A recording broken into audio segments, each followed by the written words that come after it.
Three racist bikers humiliate Mike in front of a pub. What Mike did next will shock you.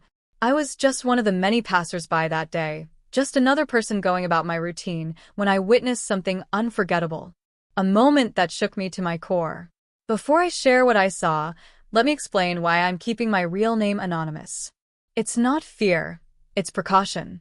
The world can be unpredictable, and after what I witnessed, I'd rather be cautious than regretful. Now, let me take you back to that day. The sun was dipping behind the buildings, casting long shadows over the streets. The crisp air carried a stillness, but then, a sharp disturbance shattered it.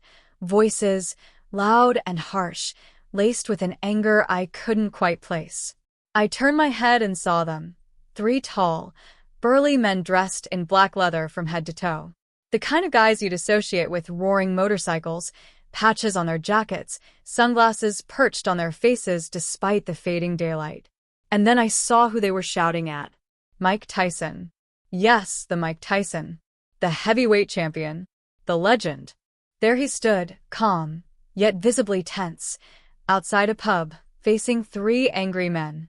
The air felt thick, as if the entire street had gone silent, waiting to see what would happen next. I moved in slightly, close enough to hear, but far enough to stay unnoticed. One of the men pointed at Mike and sneered, "What do you think you're doing here? This isn't your kind of place." The other two laughed, a cruel, mocking kind of laugh. Mike didn't flinch. He just stood there, observing, calculating. His face remained unreadable, but his eyes told a different story. He was assessing the situation, deciding whether this would escalate. Then, one of them said something that made my stomach turn. "We don't let your kind in here. This isn't some charity house." The malice in their voices was unmistakable. Mike remained silent for a moment, then, in that deep, unmistakable voice, he asked, "Why does my skin color bother you so much?" The leader of the group took a step closer, his face twisted in a sneer. "It's not just your color, pal. It's everything about you. You think you're better than us? Just because you were famous? Just because you were somebody's?"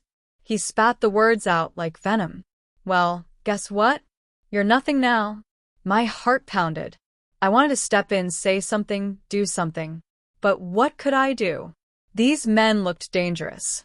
And Mike looked calm, but I noticed it, his fists clenched ever so slightly. Then it happened. One of them shoved Mike hard. He barely budged. The man might as well have tried to push a wall. But that shove was all it took for things to escalate. The three of them circled him now, laughing, taunting him with words I won't repeat.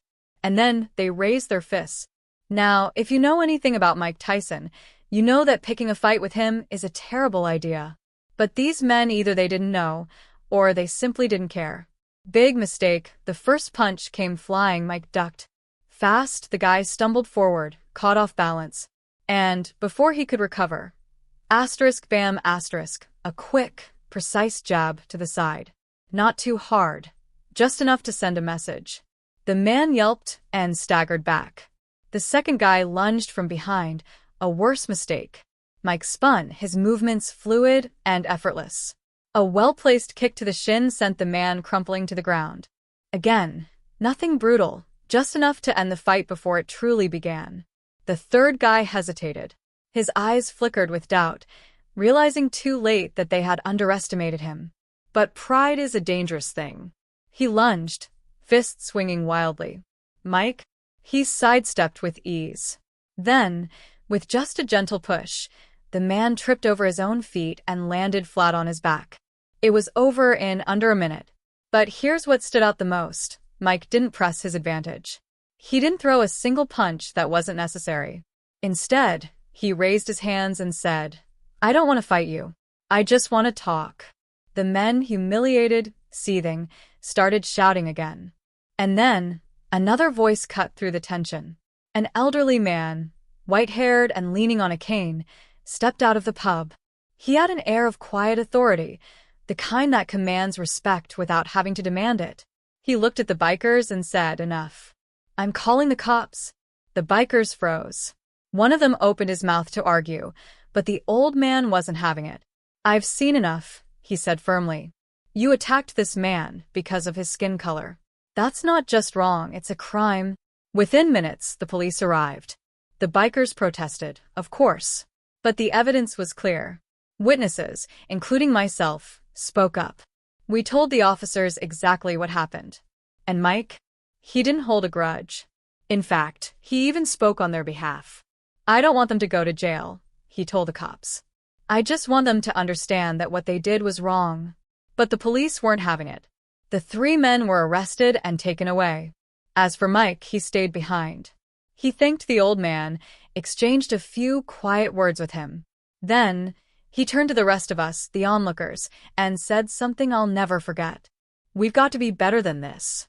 All of us. It's not about black or white. It's about respect.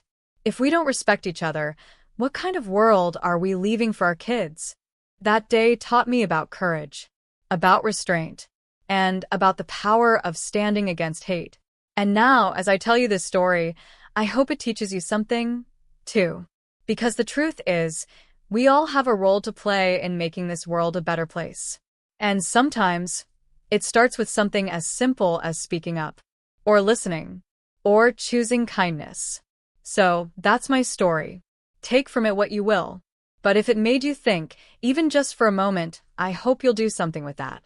Because the world could use a little more kindness, don't you think? If you've watched this far, comment which country you're watching from and leave 100 points in the comments, because you're the kind of person who finishes what they start. And don't forget to like, share, and subscribe to stay notified whenever we drop new videos.